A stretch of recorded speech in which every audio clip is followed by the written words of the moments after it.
Welcome to selfdiscoveryradio.com, where the orchard of wisdom is just ready for picking. We celebrate your why, the journey that you've taken that inspires someone else. We support your services, we support your story. Come and be our guest, become a host, be an author with us. Come and see what we've got. Our next show is...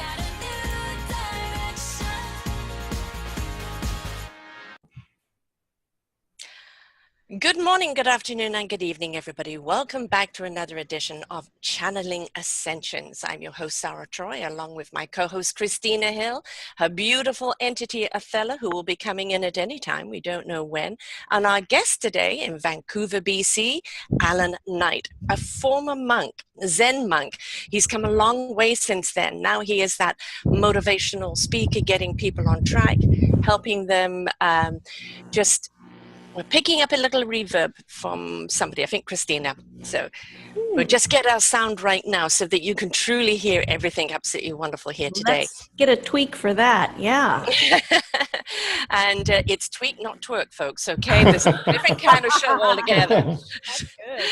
But we want to have some fun here, but we also want to help you how to de-stress, how to get the wild voice out of your head. It's so hard, I know, when you're busy and everything is going on in your life and you've got everything coming at you, the news, the demands from your family, demands from your job, just demands everywhere. How do you calm down? How do you zen in and focus in on the heart and the soul and the spirit, because that always takes you into that beautiful spot, which our guest Allan will know as a former monk of it's going in to live out, isn't it, Allan? Welcome to the show. Thank you for having me. It's very kind of you. So just give us a little background on being a monk, because you've come from a monk. People don't normally think, a monk into kind of this business motivator and helping people get their clarity in life. Tell us a little bit about being a monk, and why would you leave such peace and tranquility to come into this world of chaos? Actually, it's no longer chaos for me. I'll tell you about that in a minute. Well, that's good. That's good that you could bring the Zen with you. Absolutely. That's the goal. Well, just very briefly, when I was a teenager, I was mostly a jock. I was into sports and athletics, and I wasn't really particularly a spiritual person. I really didn't believe that there was anything beyond the physical body and the rational mind. But then I had a life-changing experience. My mother was diagnosed with cancer when I was 13 and told she had 6 months to live. She lived for about 20 years. So my mother was my first role model of the power of the human spirit. Then my father died when I was 19, and I was rather confused. I was into a Bachelor of Psychology at the time, and I just decided to take a year off and travel around the world. I did so. It still seemed a little empty to me, but I came very close to dying on the desert when I was near the Mediterranean Sea. And that was really a profound life-changing experience, because there was so much fear in me that when I got back to Montreal, where I'm from, I started to be open to spirituality, and I met these people that were living in the Zen center at the time. And I looked at their eyes, and they looked so clear and calm and centered. And I said, I want some of that. And so within a week, I moved in and literally lived as a monk for 9 years of my life. But then I missed girls too much, so I left the monastery. Yes, there are those other human side of things as well, because as monks, it's very much being in tune from the inside, isn't it? It's not about an exterior thing, but we're still in a human body, and we still want to experience things. And when we realize the gift of human and spirit together, and the ability to touch, to taste, to feel, it's really, really wonderful. Christina, you know about that, don't you? Yes. As an international coach, an author, vegan master, all of these things, these are all labels and titles. But really, the bottom line is that we all are seeking the peace and the peace of mind, whether you're in a monastery and whether or not you're out in the world, or you're more recluse and you're hermit crab. Then it's always an inside job, and we always will have to turn inward to solve the ultimate, the head mind thoughts, the ultimate question of how I can calm my own mind. And there's just not ever going to be anything on the outside really that's going to do that for us. The thing about monastery living, I think, can also be stressful. It just depends on your your state of mind. You know, you could be totally stressed out and be in a monastery, but I think it's the shift and the ability to then come and bring mindfulness into the mind.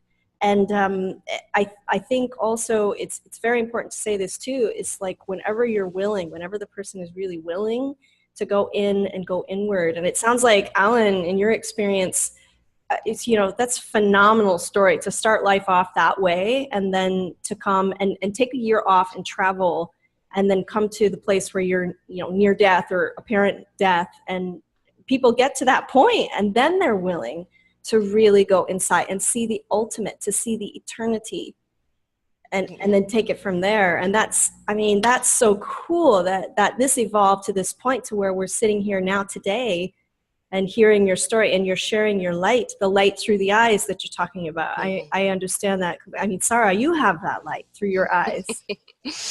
Well, you know, it's the Yes. the near-death experience is something that a lot of people, it's their wake-up call, isn't it? You know, it's suddenly where you kind of see life for really what it is, but more about what you really want it to be for you. And I think for some people it's the old cosmic 2x4, or it is, you know, these are the gates. Which one do you want to go through? And the fact that you chose to go and be a monk for 9 years, you know, where at your peak of your masculinity, you know, where the girls should be the feature, you put that on pause. I was an idiot. I'm sure you made up for lost time when you got out. I did. That's so funny. Oh my gosh, that's so funny. And of course, coming into the world of, you know, into the real world, so to speak, with that Zen piece about you, the people you would have attracted around you are very different, aren't they? Because you're resonating at a different vibration now. Yes. Yeah, but what I found interesting is that in the 9 years, I practiced a lot of meditation. It was very disciplined. I experienced getting into the deep level of the Zen zone, the mental clarity, and all that was great. But when I went back into society, here's the interesting thing, and why I created a 9-step program, is that I realized I became a basket case. Because when I got back into society, because I never really dealt with the emotional, psychological turbulence from my past, everything out there was triggering me: relationships, money, career, pressure, peer pressure, family pressure. And so I realized that, oh my God, with all those years of experience in Zen, I wasn't really living my Zen to a high level. I actually consider myself a better monk today than I was then. So that led me to really working a lot on myself, and my whole 9-step program is about how to master all your relationships and your communication from the inside out, which connects all the dots: the mind, the emotion, the intuition, and the communication. So that's part of what I learned. That's the thing is, that's phenomenal. You know, you talked about the mind, Christina, is that first and foremost, the mind has to be willing to be open to information.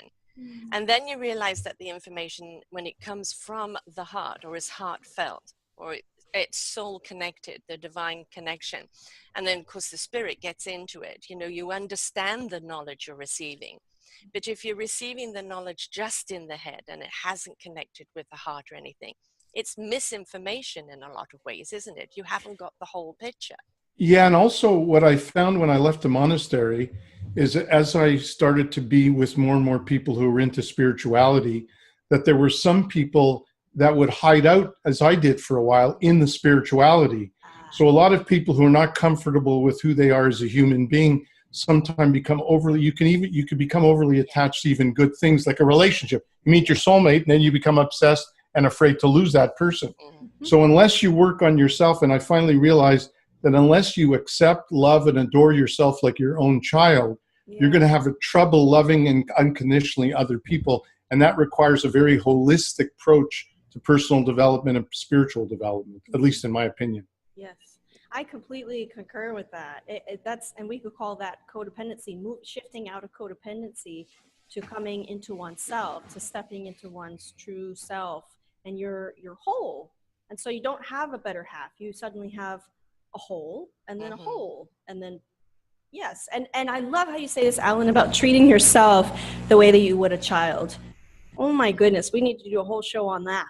Mm-hmm. You know, Well, the interesting thing about that is last night I had a meetup that I do every 2 weeks, and somebody said, in all your experience as a coach, what's the number one thing more than anything else holding most people back? And I said, there are many things, but the one that jumps out at me the most is that most people are way too hard on themselves and too self-critical. yes. And until they solve that one, Right. everything else is a bit of a Band-Aid. So it's Yeah. extremely important to love yourself like your own child. And most people don't. Yeah, Right. we cannot show love to the world or be of a loving essence, a loving, resonance until we are love ourselves. And that is a journey, part of life's journey, that wholeness. It took me too many years to count for me to be my human and my spiritual self. I always look to my spiritual self for wisdom, but this disconnect with that, somehow I'm separate from that. And it's only when I finally became one and whole that I stepped into my own presence. Now, it also means when you're resonating on that love, not everybody's going to get it, because you're on a certain frequency, you're on a certain vibration, and other people that are still changing the knob and the channels aren't always going to tune into you. And that's okay, isn't it? Because we just have to honor the space we're in and speak to the people that are ready to receive us. We can't keep changing our knobs back and forth to try and capture everyone. You can only capture those that are ready to receive on your frequency. Yes. The other thing related to what you're saying, Sarah, is one of the things that I saw very clearly when I started to do coaching and training is that there were a lot of people talking about self-development, about law of attraction, about law of manifestation, etc. And it became very theoretical because a lot of people that came into my office, and I would ask them, how much work have you done on your personal spiritual development? Many of them would say, quite a lot. And I said, what did you do? Well, we've attended rah-rah seminars. We've read a lot of books. And nothing wrong with them. I've done them as well. Blah, blah, But then when I would do my evaluation and asking to rate themselves from 0 to 100% in about 30 categories, the vast majority still suffer from procrastination, still suffer from a hyperactive mind, fear of rejection, and the list goes on. And so I finally had the light bulb go on when I realized if I want to get in top physical shape, and Sarah, you're a physical fitness trainer, you don't ask me to. Not me. Well, I'm just using it as example, That would be the wrong fit. Oh, that's so funny. Well, Yeah. if you were, you wouldn't send me out the Himalayan mountains No. tomorrow if I was 100 pounds over shape. You wouldn't have me read books, and you wouldn't have me to go rah-rah seminars. You'd get me in the gymnasium to work out. So what I finally came to realize is that if that's true for physical fitness, shouldn't it be true for inner and verbal fitness? And that's why I created how to get out of the head and into emotional commitment, action, and mastering your communication, and put all of them together. Yeah, Yes. but this is where I say you've got to have everything. All the switches have to go on because Correct. you talk about those rah-rahs, and I've been to them, and I kind of found I had an allergic reaction to them because everybody's on a sugar high. Yay! Yes. And they go out and it's plonk, completely flat. And it's, Yeah. and that's it, isn't it? That is what it is. We fall flat on our asses. And this is what we do in our retreat. So everyone knows I do coaching. I coach clients privately. There's channeling that I do with people on Skype and things. But then the retreats are a totally different thing. And we go into retreat not so that we can just have this wonderful wispy experience and then we come away and then, okay, it's back to the grind. It's back to my life. But so that we can actually foster inner retreat for the rest of our life. Retreat is just a word. It's just like, and it's a concept that some people, I think they get into their head and then we come away from it. And it's like, I went to retreat, and just like Allan, you were saying about all the information, I've read all these books, I've done all these seminars, but are we living it? And so the shift can happen at any time when we decide that we are going to live from the heart space, that we're going to integrate any of the knowledge and the retreat experience, we're going to actually go and live it. But a lot of people don't have the tools. So through having an expert coach who's got a plethora of tools, whether it be hypnosis or biofeedback or tapping on the body or eye movement therapy, you've got someone who's expert going in there with you so that you can actually change the neural pathways of the brain, change from the inside out. That's phenomenal. I think it's dynamite, Allan, that you've put together the program and that you work with people in this way. It's really the only way to authentically change. I mean, without falling on without crashing, as you say. Sorry. Right. But the important thing is that you started off with a particular idea. And the thing is, a lot of people will start off with something, oh, I've learned how to do this, all I'm going to do is mimic it now. And the thing is that you take your own experience and even in your teaching, and you go, hang on, this something is missing here. I need to produce something here that fills this gap, or this is not being received well. And it's always about tweaking. It's always about looking at what the need is and perfecting it. Because when we're looking at the complexities of the human, we are so many layers. And if we're not addressing all of those layers, we're missing something out. That missing link can unravel everything. So these 9 points that you brought up, Allan, they came about through you seeing what was really needed through coaching your people? Yeah, I started to realize that people were spending so much money on training and development. Some people admitted to me over the last 5-10 years that they spend up to $50,000, $60,000, $70,000 on self-development. And I felt what bothered me is that, and listen, this is not a criticism of other people and training and motivation. It's all valuable. But I almost felt that there were some people out there that were playing on people's emotions and vulnerabilities that needed them, and they went back and they upgraded and they spend more money. And I felt that I'd rather make a lot less money and help more people by something that actually works. So that's why I took a very practical inner fitness, verbal fitness system, so that when people go through my program, not only do they fast track their ability to get into the Zen zone, build their inner confidence and master their communication, but then they have a self-coaching system for life. That doesn't mean they're not going to benefit from the two of you and other people, but they're going to be less dependent in the wrong way for just getting a fix out there. So that's why I developed it over the years. For a lot of people, it's actually become an addiction. Because instead of them taking the tools and working on themselves, they keep going to get that fix, and it's not something they're applying. It's just something they're doing. And really what we're encouraging people to be is become, not just do. Beingness, not doingness, right? And also another thing is that as thought leaders and aspiring thought leaders, if we're going to make a huge difference in the world, I realized a long time ago, I didn't want to be a teacher. I wanted to be a master. I wanted to be walking the talk. And there are a lot of people that talk about spirituality, but they're not necessarily living it. And I am so blessed in the last 2 years of my life. I actually have inner freedom on an almost consistent basis that I never had. And that's why I'm allowing myself to get out more into the world, because I didn't feel so good about it before. I said, I have a lot of qualities, but I feel there's something still missing that's enabling me to really inspire people so that they can feel it. I'm not just talking about it, but I'm in the zone most of the time.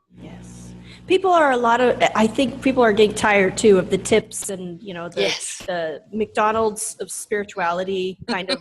I like that. McDonald's of spirituality? Well, come on now, Allan. This is not true. Drive-through spirituality. Exactly. We drive through, we get our order, and we're all. That's a good one. It is That's a good one. And it's like, I'm stealing that one. Yes, that's going to be repeated for sure. It's for everyone though, because we want I'm not kidding. This is like authentic time. This is the time in the planet. The shift has happened. Yes. Now we're ascending, and we want authenticity. We want.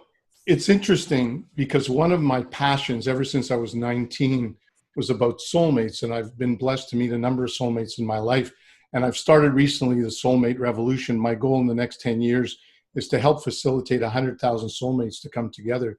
And when I first read about soulmates, Kubler-Ross, who I'm sure you know well, she said something very interesting. She said, if you want to get into relationships, that's easy peasy.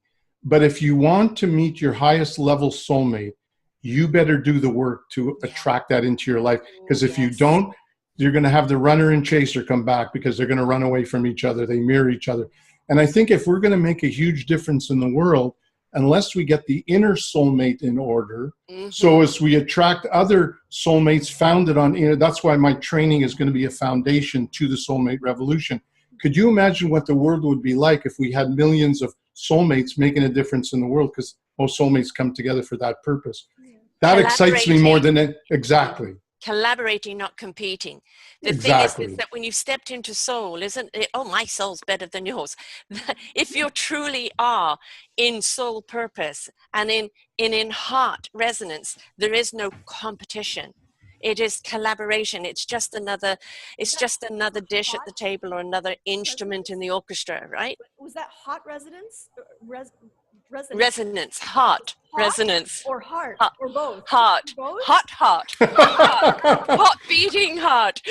Christina, really hot, really hot. Really hot. Like, She's in turn it up. 102 temperatures today, folks. She's feeling the heat.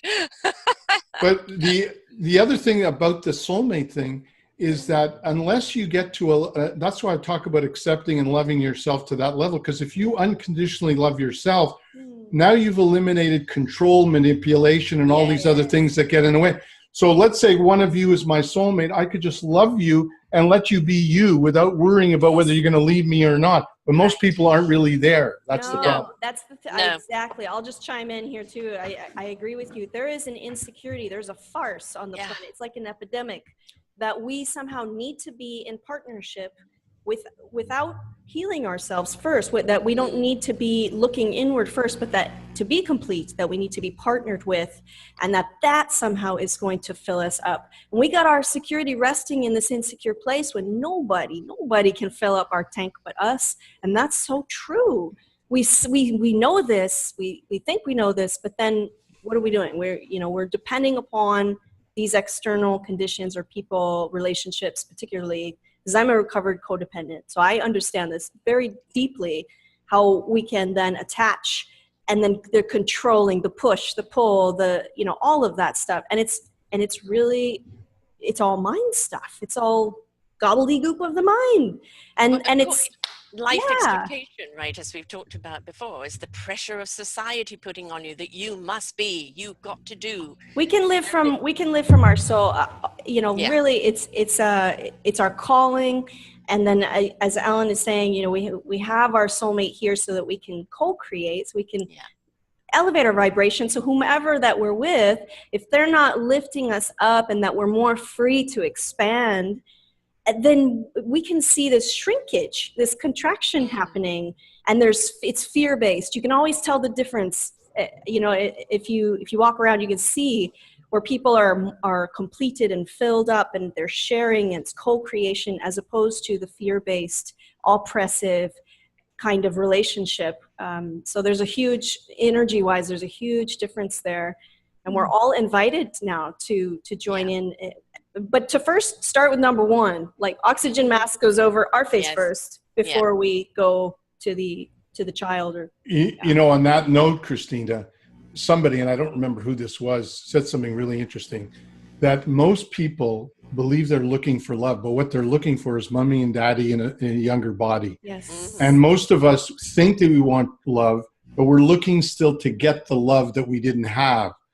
But when you elevate the game, as you just said, then the power is amazing of the couples, and that couple resonates into their family, into community, into the world.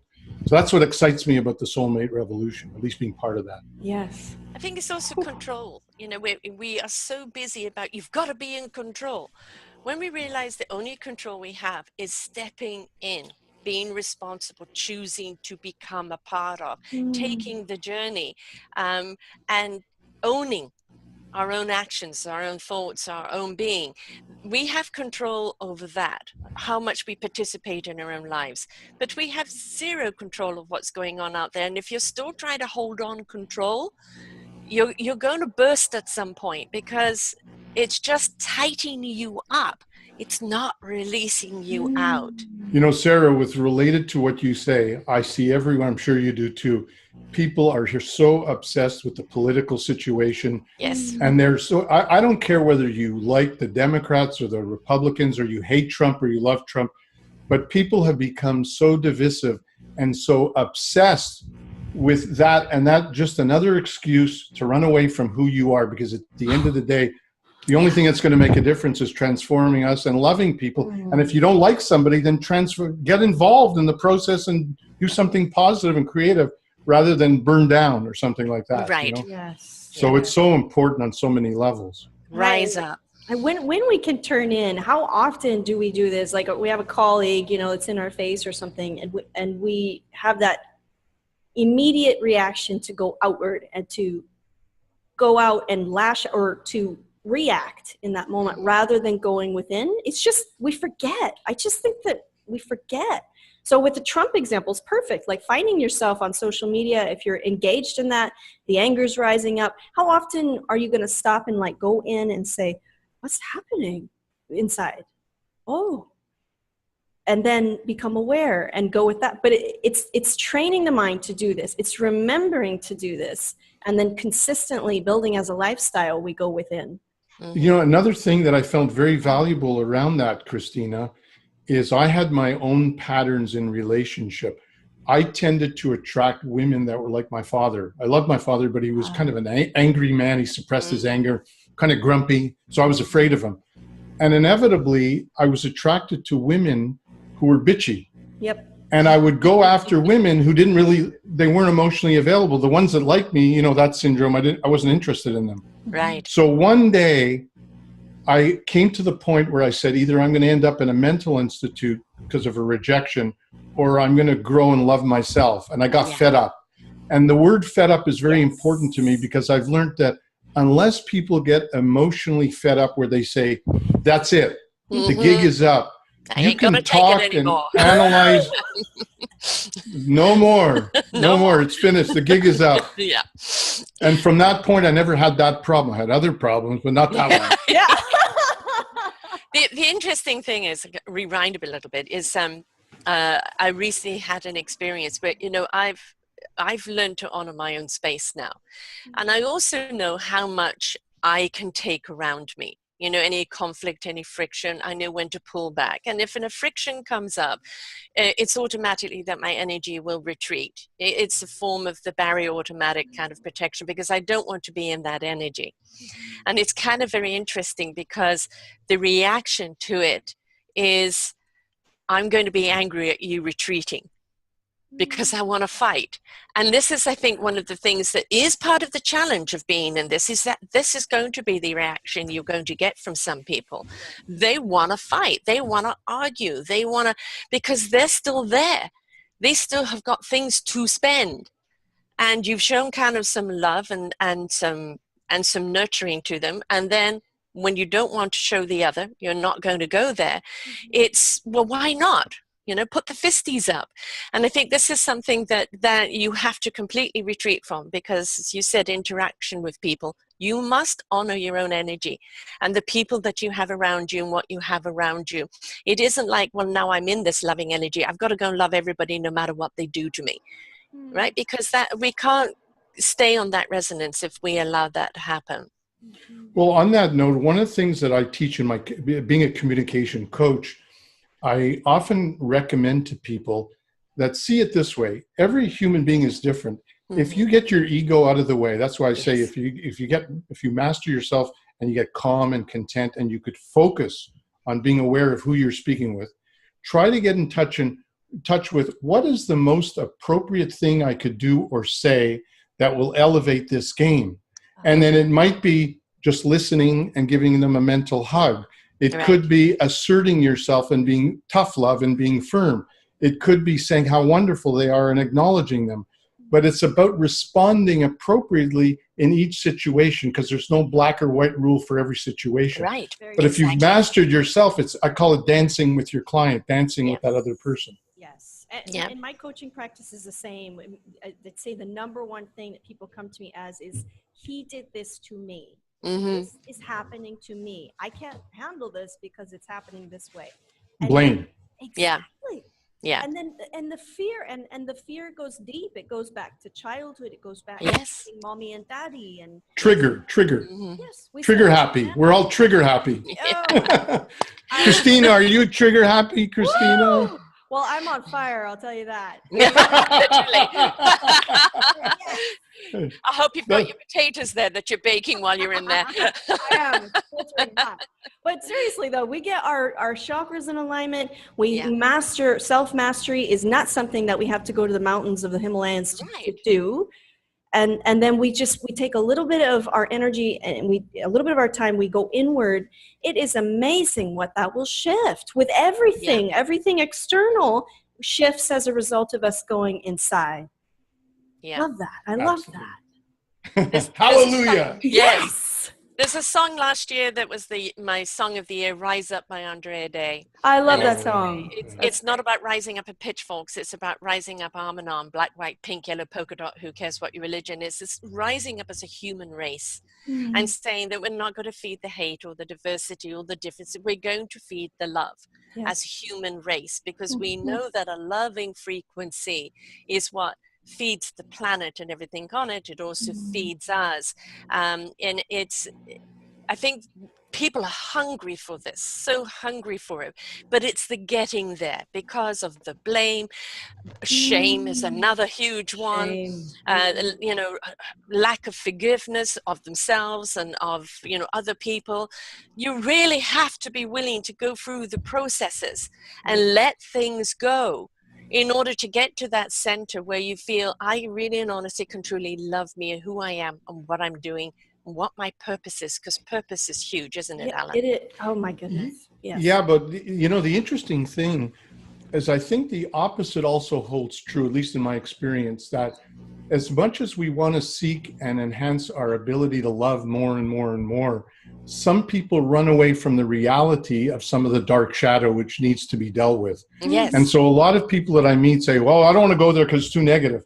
But when I tell them, I say, you don't get angry to stay angry. You get in touch with your anger, see it, embrace it, channel it, and release it. Yes. Because if you suppress it and pretend it's not there, it's going to control you. Yeah. So I think it's important that people also don't, I'm not saying that you said that, but I'm saying that a lot of people like to elevate themselves and then neglect some of the dirt, down and dirt. I have found that I have grown more through my challenges and obstacles and pain and the dark nights of the soul than I have by positive thinking and trying to love somebody without dealing with some of that stuff. It's pushed me. I was diagnosed 4 years ago, as I mentioned to Christina, with Parkinson's, and I'm working on it, controlling it. And I've never felt better in my life.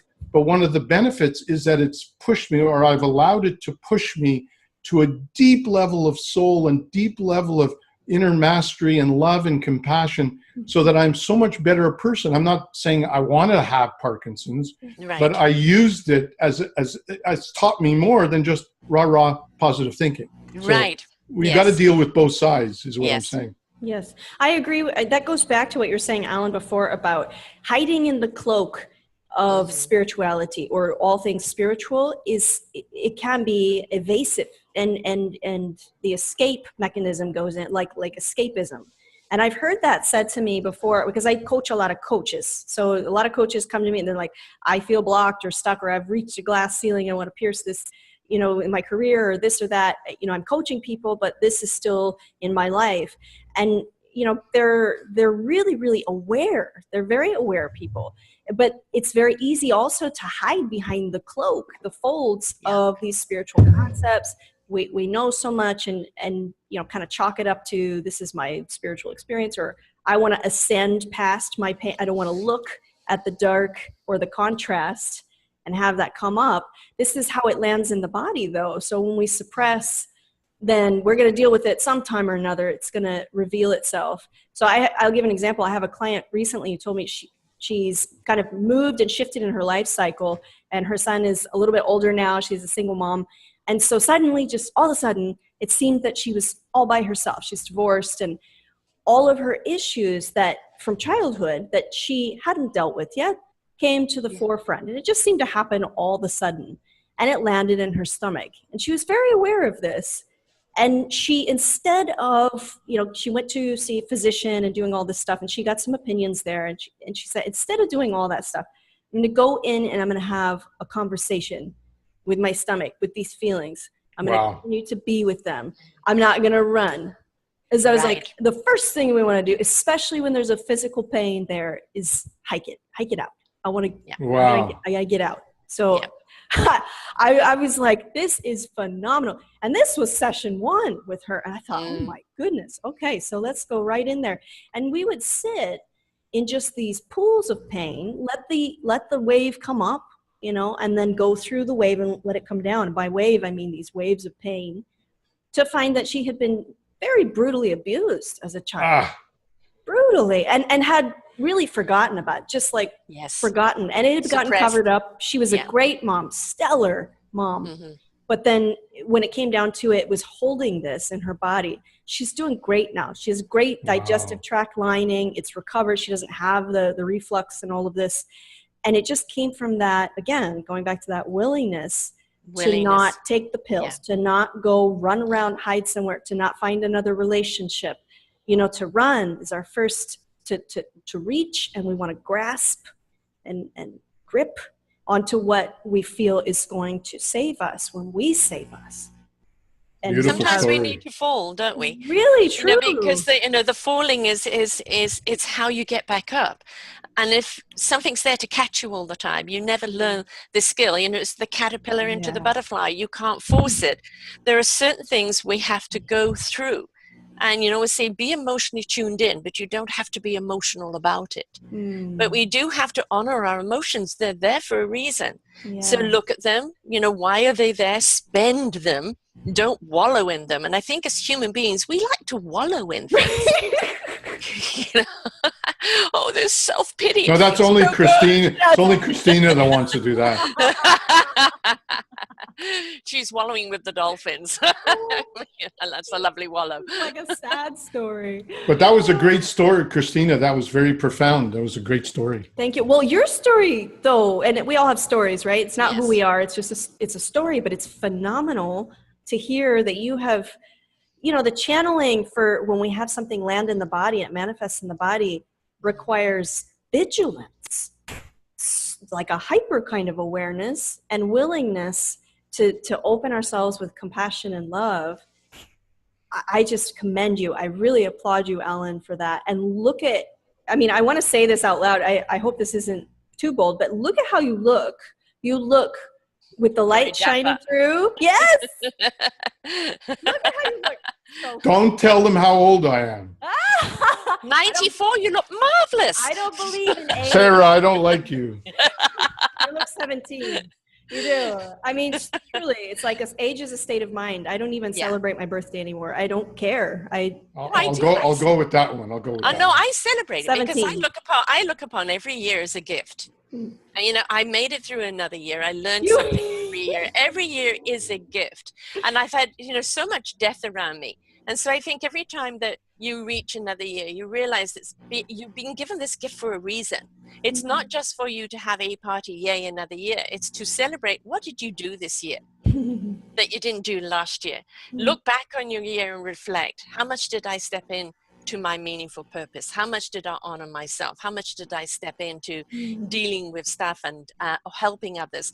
I think this is, it's a good time to reflect. So I celebrate my birthday because, hey, yay, I made it another year. Okay, Christina, out with it. I'm 25. I feel 25. I do. I feel 25. So I was going to say 19. Oh, oh my goodness. Well, I've got this at 17. Sarah, I have you pegged at 20 because I feel like you have, right? Add another knot. You got the dance too. Well, actually, I've got this song in my head right now. Will you still love me? Will you still want me when I'm 64? Because 64 is a month or two away for me, and it's like it's coming up. I haven't got anybody to sing that to, but that song keeps being sung in there. And I used to look at people who were older and kind of envy them because I always thought they were wise. And I didn't realize what the wisdom was. I thought it was just something that came with age. And I now understand it's not an automatic thing as you get older. It's those that choose to invest in themselves, on whatever level they have to invest, getting a coach, having somebody help them and guide them, learning to do the work. There is no escaping. There is no quick downloadable app, McDonald's drive-through, none of that. You have got to be willing to put the work in and go through the layers to get there. And then you can actually say, I've stepped into wisdom because I have been willing to unravel, to learn. And then from there, I'm now able to help somebody else, even if it's just helping somebody else by being a more of a beacon of light. You know, but there is no quick fix, is there? I mean, how many lessons did you go through, Allan, before you found a system that worked? And who says in a year you're not going to look at that system and go, I need to redo this, reshuffle this, and maybe introduce something else in because you've learned along the way. We've got to be willing to learn, because that's what makes it exciting, is to keep learning. Well, one of the things that I'm very proud about, and it's not a kind of a self-promotion thing, but being an Aquarius and a big thinker, holistic thinker, I felt that there were too many a la carte options for a lot of people. So when I worked at being in a laboratory over the last 20 years and putting together the 9-step system, we're always growing and learning. But what I have found that is if people go through these 9 steps within 60 to 90 days, they get into quite a high level of inner peace, tranquility, and self-confidence and mastery. Of course, they're always going to continue to grow. Yes. We all do. But my commitment is to help people fast track their ability to get to that place and put all the pieces together so it's not so confusing. Because I have friends, they're running to a rebirthing workshop here, and then they're doing some yoga here. Now they're going to a therapist there, and they never really put all the pieces together. They spend way too much time and a lot of extra money that they don't need to spend. Yeah. That was my commitment, to create this fast track holistic system. Yes. It's all the information in one backpack for them to take on their journey. It's like a one-stop shop for personal development. It doesn't mean that it's the whole picture, because there are people that go through my program that might need to go to both of you for different reasons. You know, the kind of work, Christina, I don't know enough about what you're doing currently, Sarah, but with Christina, she goes, I'm sure, a lot deeper than I do when it comes to the emotions and stuff that's sitting inside. But what I do is I'm a kind of a generalist that helps people jumpstart their entrepreneurship or dating experience or tracking their soulmate. Yeah. And then they get little pieces to just augment that. Yes. But that's what I pride myself in. It's kind of unique, and it's all inner multiple vitamin of personal development. Yes. It's really important what you say too, Allan, about having a one-stop shop, because we're multifaceted. People are going at light speeds with the way the brain works because of internet and because of the way that the evolution now at the stage that we're at, we're so fast. You know, it's like, and the brain, so all of that activity can be slowed down, brought down. And then we have, as you say, the tools that you offer are broad enough so people can really gain from them, and they cover many different areas. It's just important to have that kind of comprehensive type of program available. I know what you're talking about too. A lot of people going from one thing to the next, you know, leapfrogging it here and there. And when I work with people, it's very intimate, one-on-one. Let's get into the energy field. Let's look at where these patterns have come from, the triggers, landmines and things. Usually from ages 0 to 7, there is something that has created this, that the brain has just marked, it's just remembered. And we go in there and we rewire. Rewiring is so important. And then look at the emotions, the thoughts, the images that we hold in the mind. And so getting very deep with people, and that creates the kind of results where we're able to then, okay, now the inner self, the inner child is healed. I've released my addictions, because of course I work with people through addictions as well. I've breakthrough, and then now what do I want to do? What do I want to create? What kind of life do you really want to have? And so we start from there. But it's, for a lot of people, I think they get very fired up, really fired up about personal development. and then they look out into the sea of all the Yes. offerings, and they're like, oh, you know, so. And also And there isn't a now, one size fits all. Yes, I mean, you know, that's true. you're going to be somebody else's, you know, flavor. You know, I connect with this person. Yes. I resonate with them. I feel they'll hear my story. They'll understand what I need. And that's the point, isn't it? It's like, it's not just, you don't suit everybody. You're going to suit the people that they like your style. And if they like and connect with you, therefore they're going to listen to you. Yes. And apply that knowledge, right? And that's the important thing, is that connection.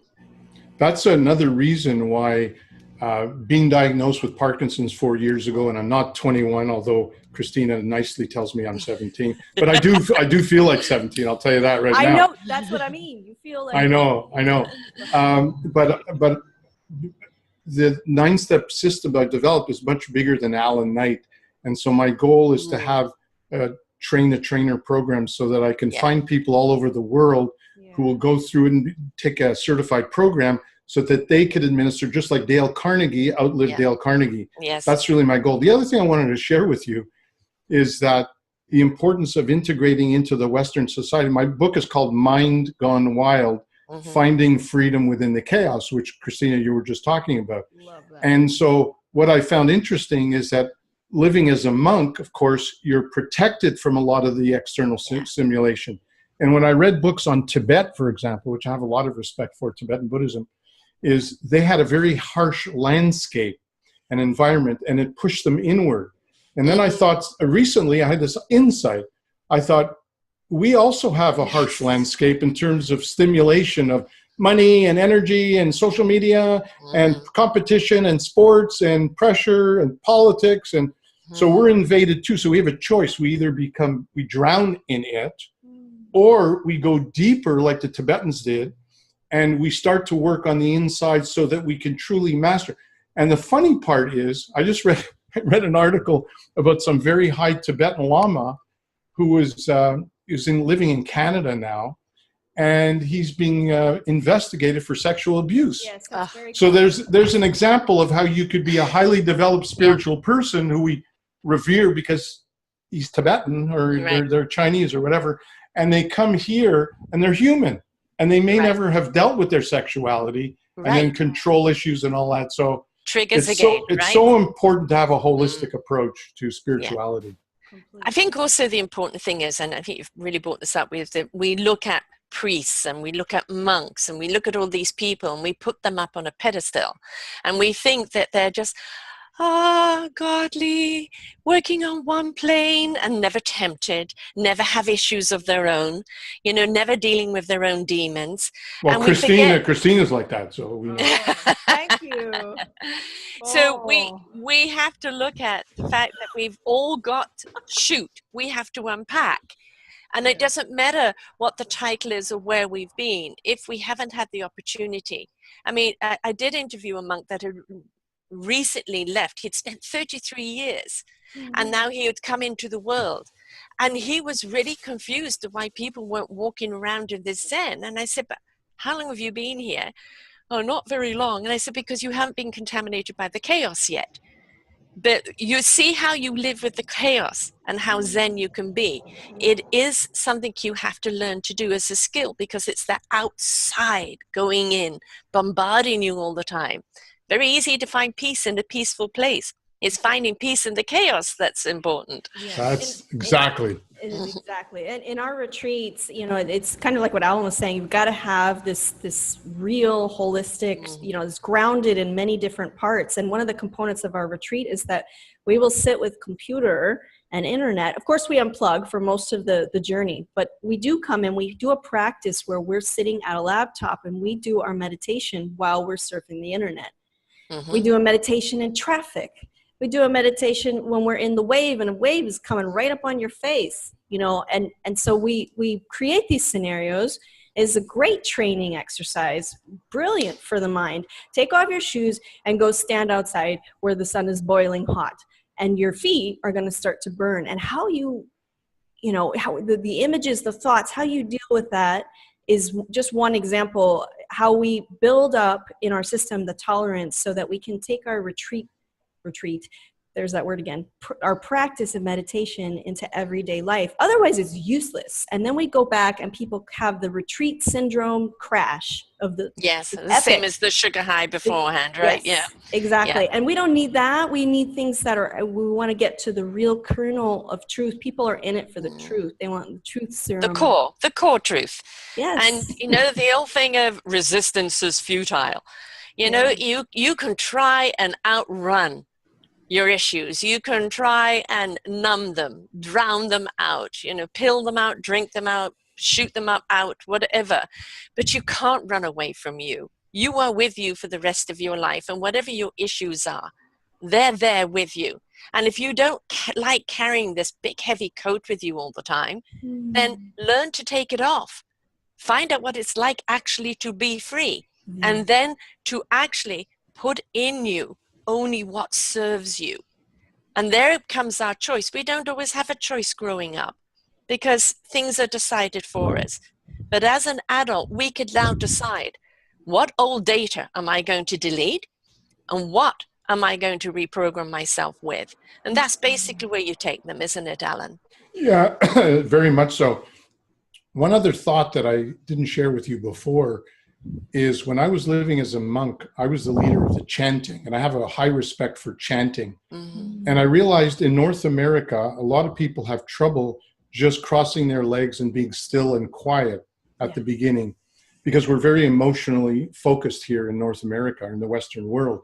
And what I have found has really been helpful for a lot of my clients is I'll teach them certain verbal chants. I adapt it to North American language, but it channels the emotion and it helps you get in the zone, is equivalent to meditation.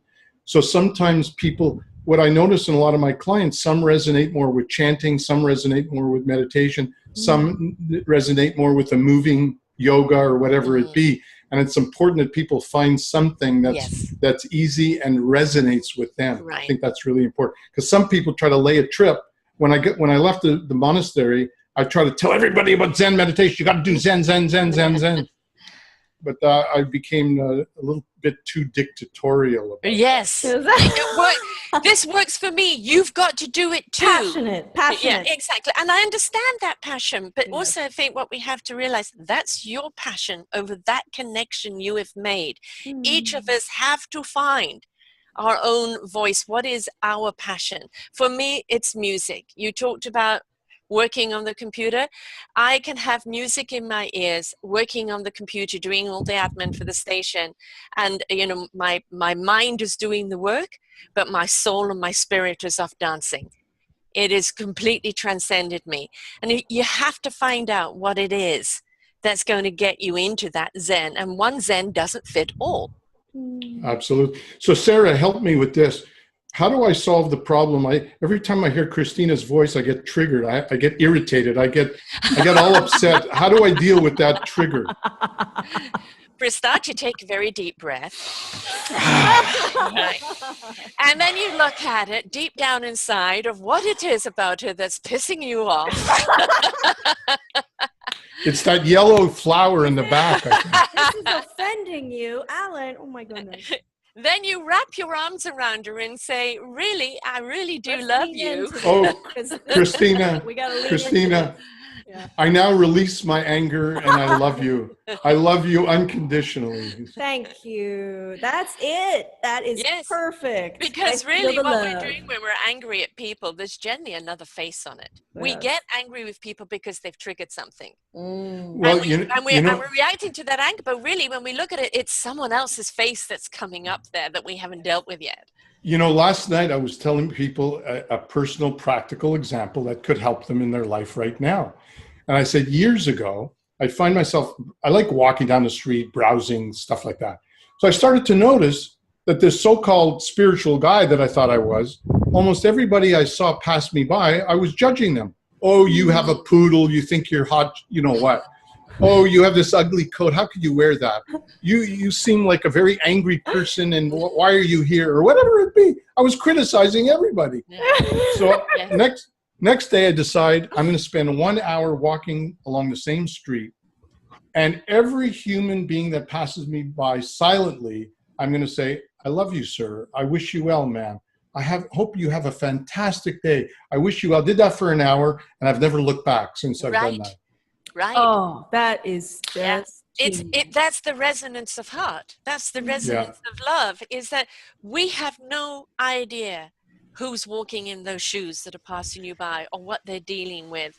And sometimes just sending out that loving vibration, they may never know it's you, but suddenly they're feeling something. So are you saying, Sarah, that because I just made the breakthrough with the trigger of Christina, my life will go to an even higher level now? Of course, loving Christina, you can only get higher.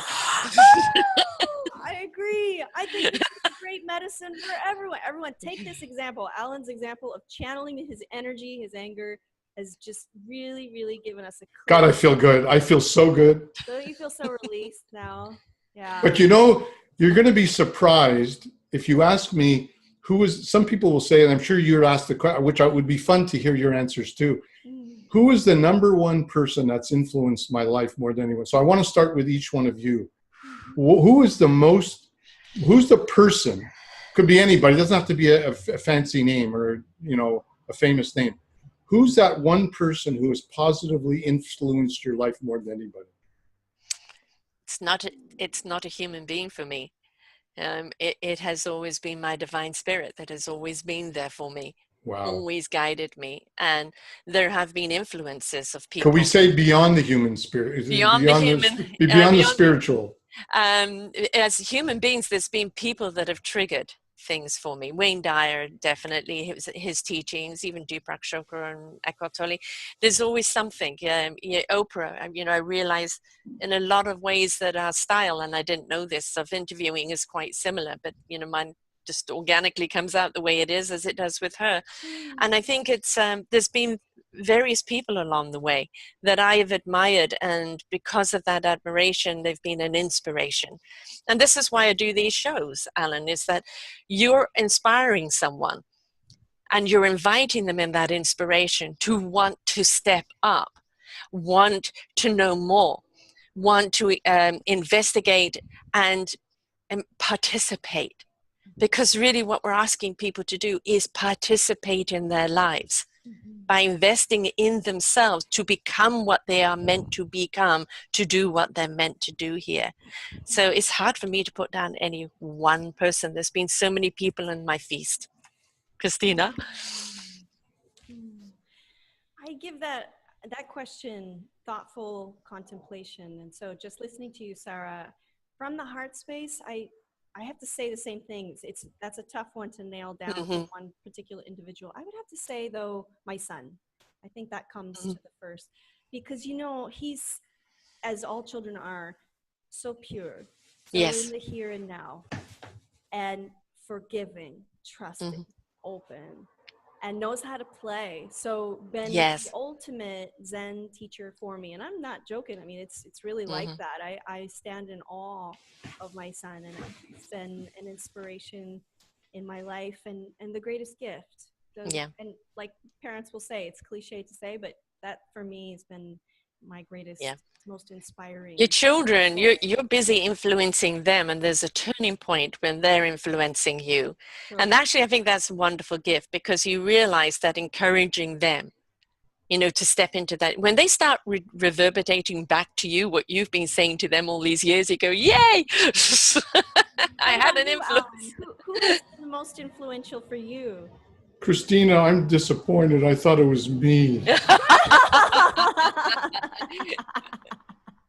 I'm just suddenly seeing the halo. Oh, I know. I saw that too. I think this is the second time I've spoken with her. Although in past lives we might have seen each other. Yes. The person I'm going to say is very surprising to most people I'll talk with. I've had wonderful mentors, wonderful teachers, spiritually, personal development.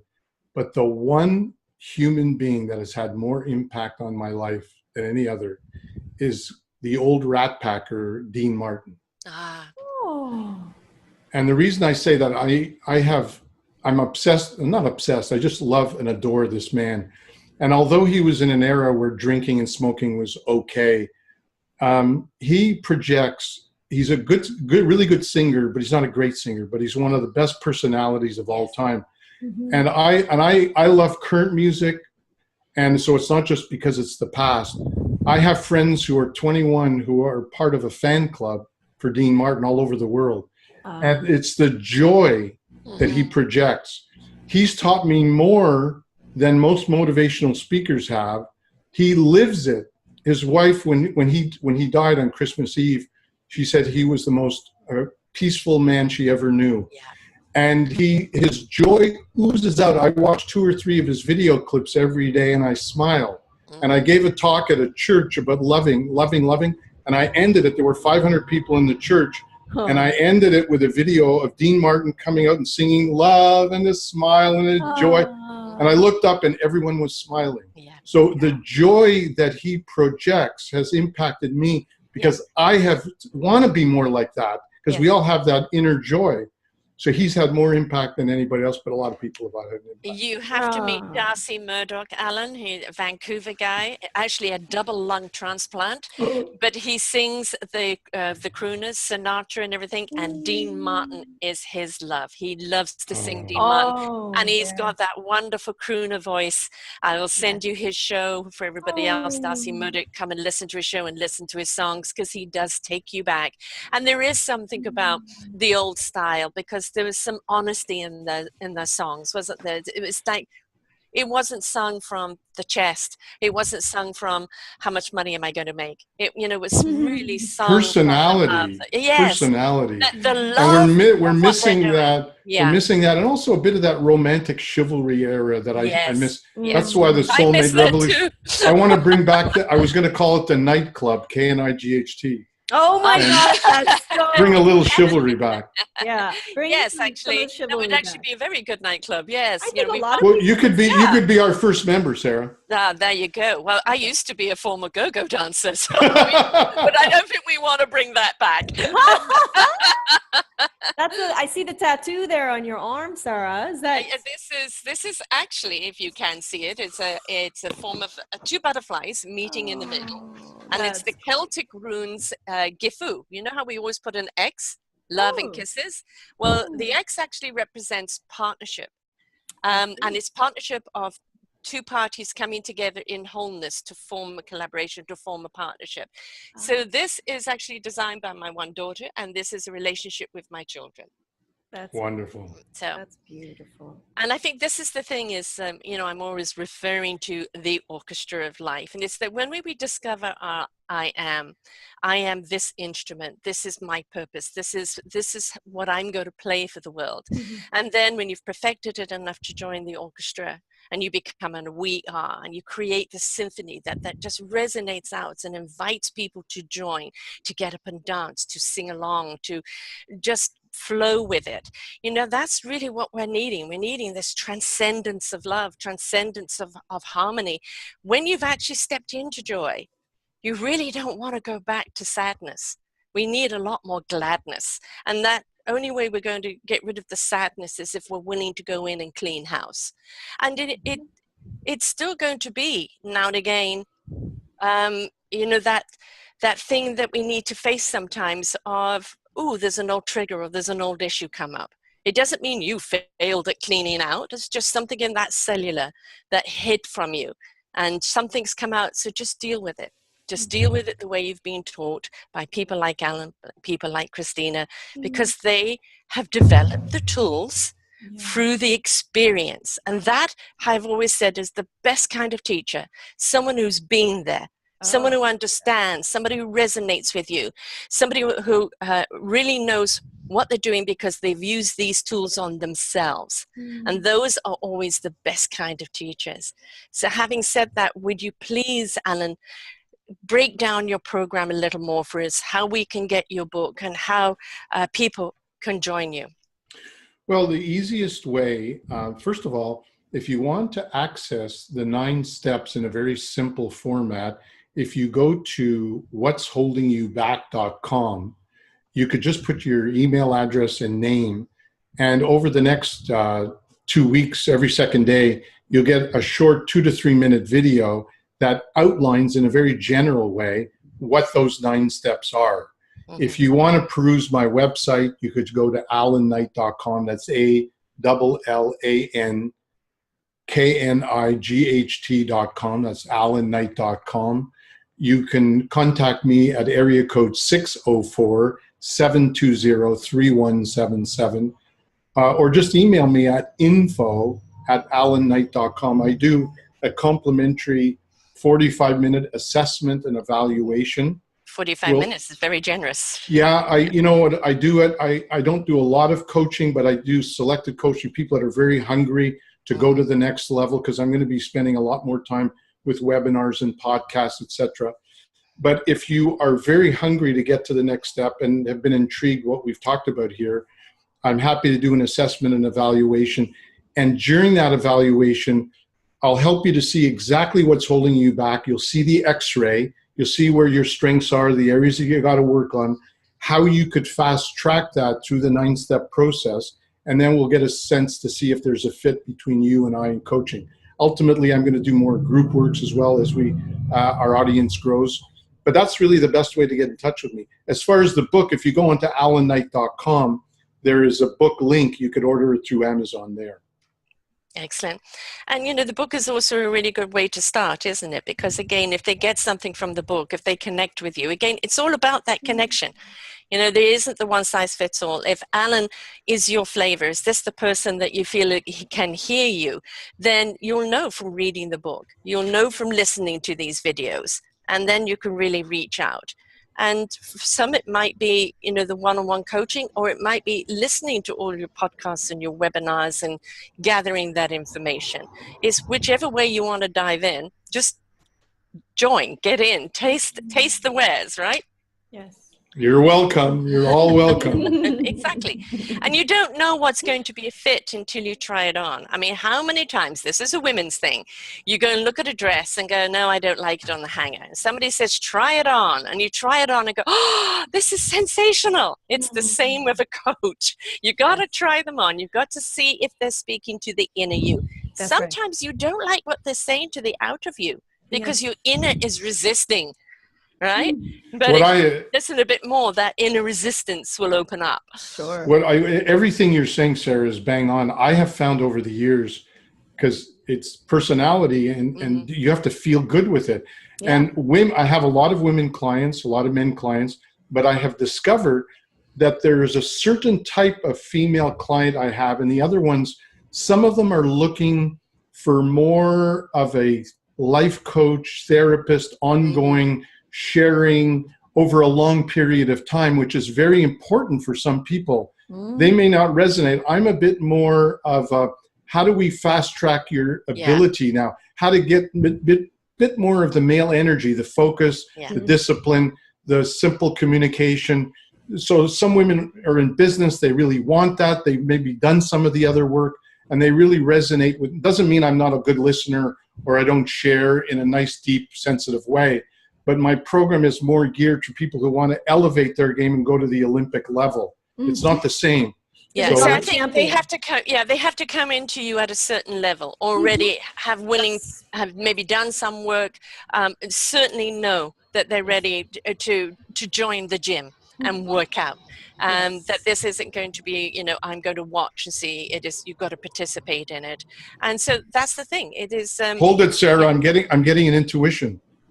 I sense that your future soulmate is listening to us now, will come into my program, and then I'll direct them to you. You'll meet them through me. Oh, bless you. Wow. Okay. Wonderful. What a premonition. It's actually interesting because 2-3 weeks ago, I put a show out on my own show saying, Sarah's ready for dating. It's the first time in 7.5 years. That's great. I've put it out to the universe, so we'll see. Put out, that's how you do it. That's how you do it. You right. put it out there, you place your order, and then ready to receive. Then you get out of the way. And you place just your order. But not, very romantic. Not at McDonald's. Yeah. No. Oh no, 5-star, thank you. 5-star. I Actually, have to. Yes. Give me the old Dean Martin type, please. Yeah. Let's get a little. Definitely. Get a little bit of class. Everybody loves somebody sometime. Yeah, exactly. Yes, and I would love to have that type of. If you don't mind, I have, Sarah, I think I have, if I don't have your email, please send it to me. I want to send you both 5 or 6 little video clips of Dean Martin. for you to enjoy. So Okay. that would And be I'm going to send joy. you Thank Darcy Murdoch, and you're going to love his music. In fact, when you open up your nightclub, he should be there singing Dean Martin. That's awesome. Yeah. And he plays a lot at the Sylvia Hotel. Oh, I know it well. Yeah. Right, which is an Oh, old hotel, it's an old yeah. landmark. So, and that's the thing is that when you find somebody that sings to you, you know, that somebody that resonance of it. And if ever you're feeling sad or bad, it's kind of go and listen to it. You know it's going to warm you up. You know it's going to make you feel good. It's going to be your nurturing, and just let it boost you up and put you in that right frame of mind again. So, Christina, for here you can find her always on Channeling Ascensions here on selfdiscoveryradio.com. But how can people find you and Athella? And Athella didn't come in today, so that's okay. No, but, and sometimes we have shows where it's just not in the flow, and it's not needed. I think It must have been me. It must have been me. always no, taking there's things just times personally. that she thinks we're doing a good enough job without her. Oh my gosh. Don't we always do that though? We take things, it's so funny how the mind works. That's exactly what I coach people on too. I'm just teasing. I'm just teasing. Allan, you and I have so much banter. This is great. I know. I love the banter, and it's so classy, keeping it classy. So people, you know, they arrive on the scene, they're looking for an extremely unique coach. You know, they want to manifest results, but they know that they have inner blocks. They know that they have things on the inside that, you know, maybe they can't name, maybe they can. But point being is that you really want the kind of coaching that I do is very much in your energy field. It's going inside, and you have the support and the bonding that is needed for that. I do have a 3-month coaching program where we go into manifesting what it is you want to manifest. But before we do, we find the spiritual core root. You get your roots done first. You're so good with your words. I mean, seriously, you gotta clean it out, you know. And I have. You hike it out. You hike it out. Totally. We got to get that stuff treated though first, because we do the Band-Aid solution. We know that doesn't work. No. Talk blah blah blah. We can talk all day, but the feeling behind the energy field, and we get it today. Everyone listening in the audience, we feel the energy behind the words. The heartbeat of all of this is like there is an authentic presence, and it's love vibration, and that's where people are like, oh yeah, I want some of that. So it starts with that, and the coaching program that I do is 3 months. It's long enough for us to really, really shift these old paradigms, but also to do your inner healing, get the roots done, and then to start creating, because we're creating all the time, but you might have gotten off track. We want to create the things that you really do love, and find out what the heck that is. So yeah, you can meet with me and Athella. You can find us at athella.org. That's ATHELLA.org. And we also do retreats. Retreat is a great way to just slam dunk. You just dive right in, and you stay with me. You hang with me for 3 or 4 days. Privately, it's one-on-one. They're very small, intimate retreats where we go out into nature. And we meditate. Swim with the dolphins. Yes, we swim with the dolphins. We meditate like an iguana. We go through hidden water caves. We go to the Mayan pyramids. And not so much about where we go, though. It's about going inside. Who we take with us. As you say, Sarah, you are going to be with you for Yes. your life. So let's start within, and we do the meditation practice amidst the chaos. And I put you in different kind of situations so that when you leave here, the retreat stays with you, and you take it with you, those skills, and it's not just a one-time thing. And I humbly invite all of you with great humility, great gratitude to athella.org. So send me an email, contact me through a session. I also do a free 30-minute session, so we can find out if this is a good fit. Find the energy there, see what frequency you'd like to work with. And if not, I have great referrals. And Allan, I'm going to be adding you to my referral list because you are wonderful energy. Fantastic. Thank you both so much. Thank you for having me. Yes. And to remember, folks, right here on selfdiscoveryradio.com, you're going to find all this wonderful wisdom in our Orchard of Wisdom library. And the whole thing is that when you go to the library, you're looking for a particular book of information. Well, I'm inviting you to come here and look at the various genres and the different information, because I guarantee you, there's going to be a few shows here when the people speak to you, they're speaking to you. you're ready to hear them. You're ready to apply that knowledge. No knowledge is outdated. It may be refined, it may be repolished, but it's never outdated because wisdom never goes out of date. So check Allan out. AllanKnight.com. See if he's a fit for you. If you really are wanting that breakthrough, you're ready to put in the work to hit the emotional gym and really work out, he's going to have you work out and just get through it. And the tools that you'll have at the end of it that you put in your backpack on your journey of life will be tools that you'll use over and over and over again, because it's not something, again, like a McDonald's drive-through and lose it. It's something that's going to stay with you because it is nutritional, right? It feeds the heart and the soul, which is really wonderful. Yes. The vegan, yes, it's vegan. Vegan knowledge. Let's call it the Four Seasons Hotel. Okay, that's a good one, right? And opulence that is, but it's also, we are four-season creatures. So this is information that will cover you on all four seasons, which is really, really important. So selfdiscoveryradio.com. Don't forget, we're on video, we're on podcasts. We have a wonderful sponsorship program. And if you want to be a guest, drop me a line, info@selfdiscoveryradio.com. And we will be bringing you more shows of more wonderful people who are making a difference in the world, because that's what we celebrate here. Thank you, Allan, for being with us here today. Thank you. Thank you for having me. Thank you. Awesome. My pleasure. And goodbye, and take care, everybody. Remember, love yourself. Yes. Awesome. Thank you. For more wonderful shows like this, please go to selfdiscoveryradio.com, podcasts, and see our lineup. And if you wish to support us, we have a funded button.